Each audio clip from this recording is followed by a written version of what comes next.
Hello সবাইকে, আসসালামু আলাইকুম। সুন্দর দিনের সুন্দর একটা ভিডিও নিয়ে চলে আসলাম। তো আজকে আপনার সাথে শেয়ার করব হাঁটাজারির একটা ঘটনা। গৃহবধূ হচ্ছে বাপের বাড়ি গিয়েছিল।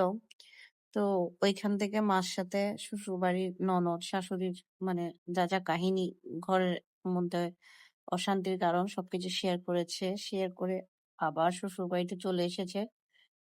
মানে এখানে সবচেয়ে দেখা যাচ্ছে কি হাসব্যান্ডের গাফিলতি। কারণ উনি হচ্ছে যে চাইলে সবকিছু ঠিক করতে পারতো। উনি যদি সাপোর্ট করতো তাহলে চাইলেই সবকিছু ঠিক হইতো বা এদের কারণে ঝামেলাটা বাড়ছে। তো ওইখান থেকে দেখলাম মেয়েটা আসার পর ৪ মাসে অন্তঃসত্ত্বা ছিল। তো ওইখান থেকে আসার পর সুইসাইড করে ফেলেছে। সেখানে সামনে সবাই ছিল, মা ছিল, হাসব্যান্ড ছিল, সবাই ছিল। কেউ কিছু করতে পারেনি। এটার একমাত্র মূল কারণ হচ্ছে যে কি ফ্যামিলির মধ্যে যেই পলিটিক্স গুলা হয় অনেক সবার ক্ষেত্রে না, কিছু ফ্যামিলিতে হয় আরকি।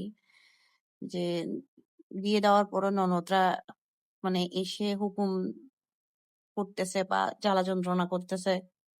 তারপর দেখা যাচ্ছে শাশুড়ির পক্ষ থেকে তেমন একটা ভালো ব্যবহার না পাওয়া। অনেক শাশুড়ি আছে যারা হচ্ছে বউকে বউ মনে করে না। শ্বশুরবাড়ির লোকরা মনে করে কি কাজের লোক এনেছে। বউ এনেছে সেটা মনে করে না।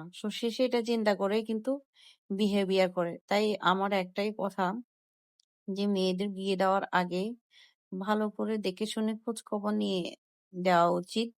এটা আবার সবার ফ্যামিলির ক্ষেত্রে না, আমি আবারও